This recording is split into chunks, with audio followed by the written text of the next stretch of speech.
Now it's just coming up to 16 minutes past 6. Feedback is the programme that airs your comments and pursues your complaints and queries about the BBC, its programmes and policies. Here's Colin Semper with the first of a new series. Greetings.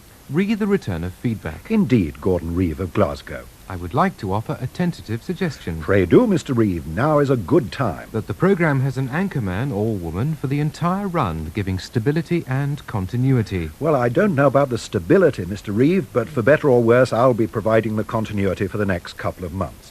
Now, onwards and upwards. Let me begin with Thanksgiving from Mr. Peter Shepherd of Penn, Buckinghamshire.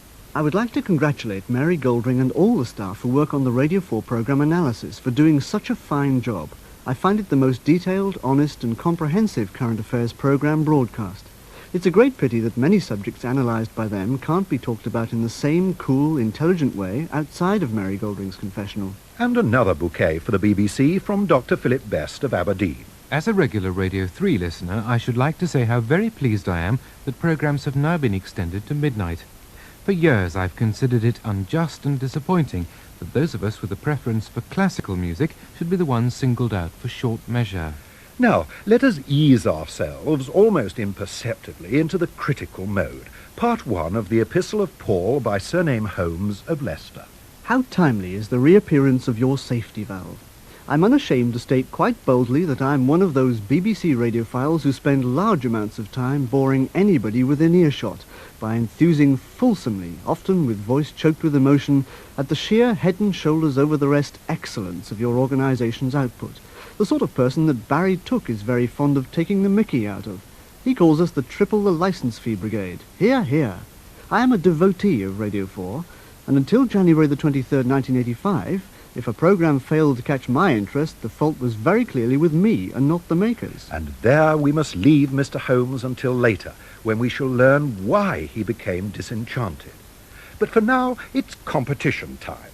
You know those books where two seemingly identical pictures are printed and you have to spot the differences? Here is the oral equivalent. Spot the difference. Good evening, this is Clive Jacobs and the team Going Places. Good afternoon, this is Clive Jacobs and the team Going Places.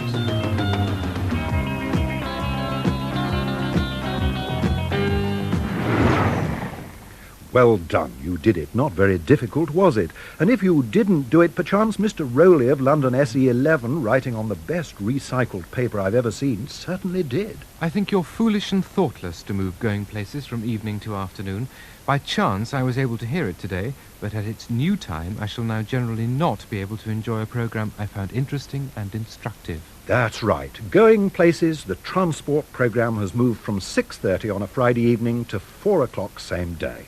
What about the thousands, probably millions, who work a 9-to-5 day? We can't listen and miss useful and sometimes vital information about travel and transport. That's June Back of Leigh-on-Sea, Essex. Will you please tell me in one sentence why Going Places has been moved to the earlier useless time of 4 o'clock? Well, I can't do it in a sentence, Faith Mason of Finchley, North London, but let us see how many sentences it takes Roger McDonald, manager of the Motoring and Travel Unit.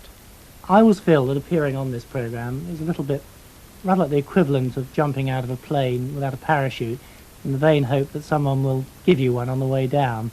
There's no possible chance of winning when so many people clearly feel very strongly about being deprived of the programme. And I do obviously sympathise very strongly about that, and it must be very galling for them.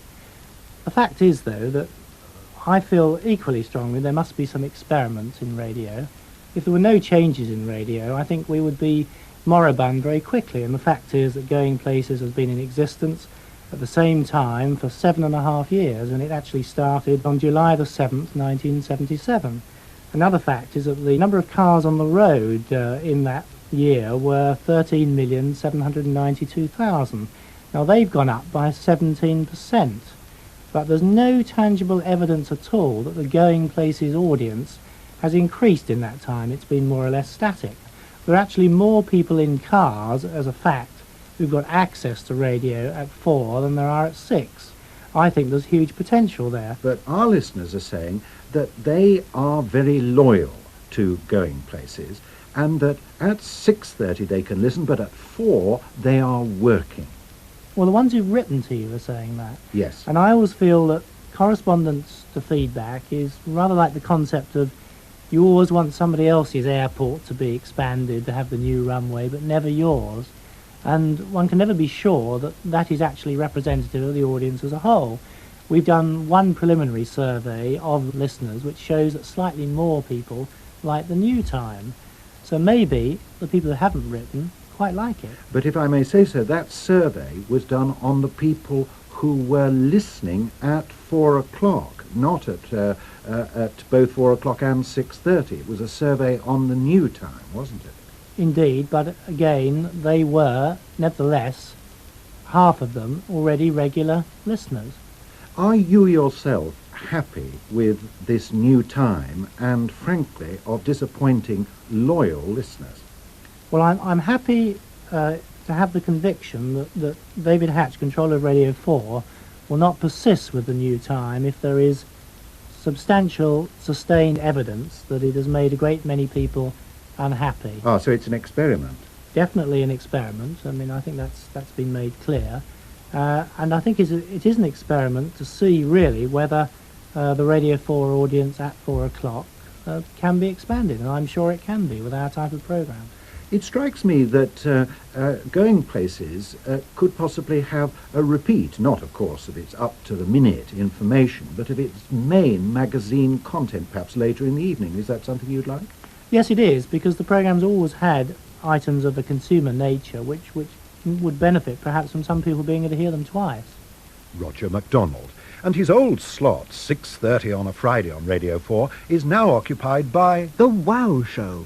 We are indeed well nigh bankrupt of comedy if this is all the BBC can aspire to. What a loathsome thing it is. Nauseating stuff.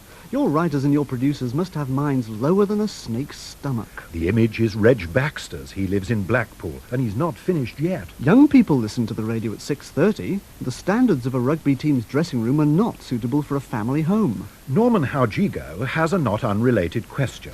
Is it the policy of the BBC's light entertainment department to declare that a show is not at all amusing unless it contains bad language?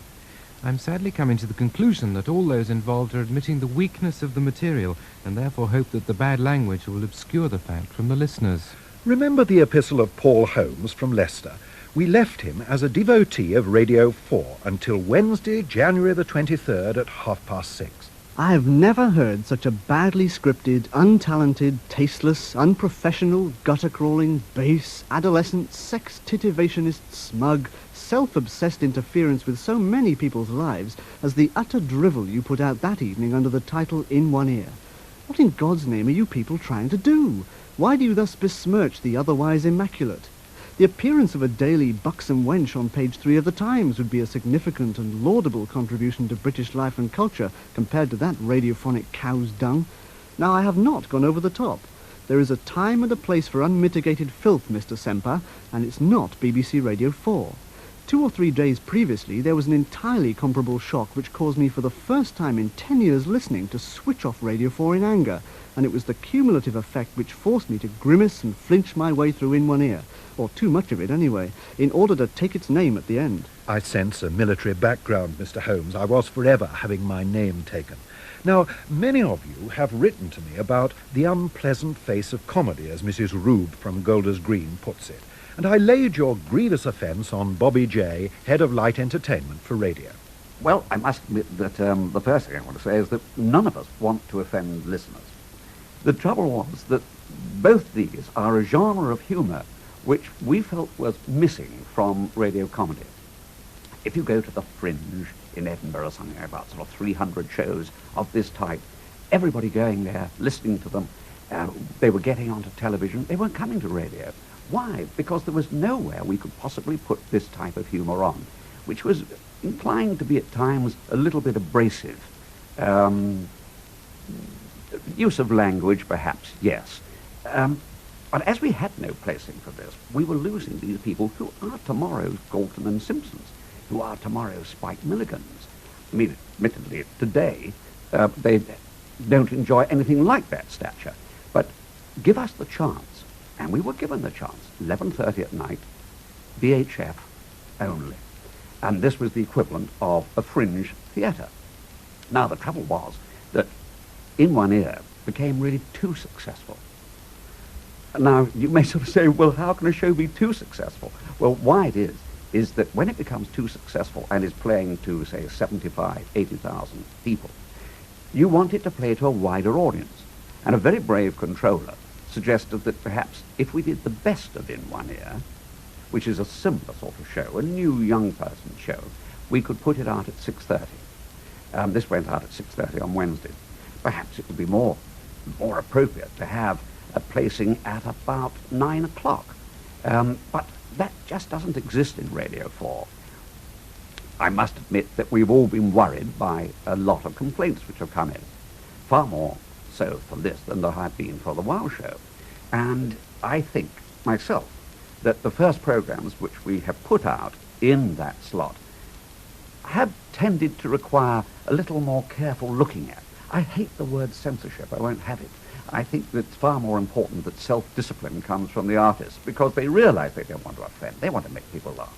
What we've got to do is got to be far more aware of the times and the placings which we are given. Why should comedy have bad language in it, whether, frankly, is it at 11:30 or 6:30? I've often asked that myself. I think that what it is that we're getting to a realm of comedy now which reflects life. And I'm afraid that life can be rather rough and tough at times. What we're trying to do in comedy is do what comedy, the best comedy has done, the best satire has done in the past few years. Years and years, which is sort of open a window onto life outside as it is. Now, the fact of the matter is, of course, a lot of people don't like the view. But do you think it's possible to produce comedy, so many of our listeners are asking this, to produce comedy that doesn't contain these words, that, to use their word, is not full of bad taste, that is not full of laboratorial humour, and is just as witty, just as full of laughs, and people quote the old shows like Beyond Our Ken, for example? Of course, yes, absolutely right. And I don't know if you had a chance to listen to the show which went out on Wednesday, the best of In One Ear, but there was certainly nothing there which was a swear word. There was nothing there which could be offensive in any way. What there was immense imaginative concept of humour, which is really sort of harking back to the Goon shows. All I ask is for the listeners to be patient, as they were patient for the Goon show, as they were patient in listening to Jewel and Sands at times, who could be, well, a little sort of provocative. Bobby Jaye. So, a certain brisk character to today's programme. Don't forget to write to me about what you think. Address for letters in a moment. But for now, a gentle end about the post of yesteryear. When I was a child, early this century, on my way to school I would sometimes post a postcard to my grandmother, who lived a couple of miles away, to say that I would go and have tea with her that same afternoon, knowing for certainty that she would receive it at lunchtime. The stamp on that postcard was a halfpenny, the value of the lowest coin in general use at that time. A wistful G. Low Jellicoe of Milford-on-Sea. Well, I shall finish as others may start. On the way to the studio, I saw this label on a BBC door. Stop the week in the psychiatrist's chair. An invitation, perhaps? Discuss. Fare thee well. Colin Semper. Your letters were read by Cathy Stewart, Peter Griffiths and Richard Hunt. The producer is Janet Thomas, and feedback's address is BBC Broadcasting House, London W1A 4WW. That's BBC Broadcasting House, London W1A 4WW.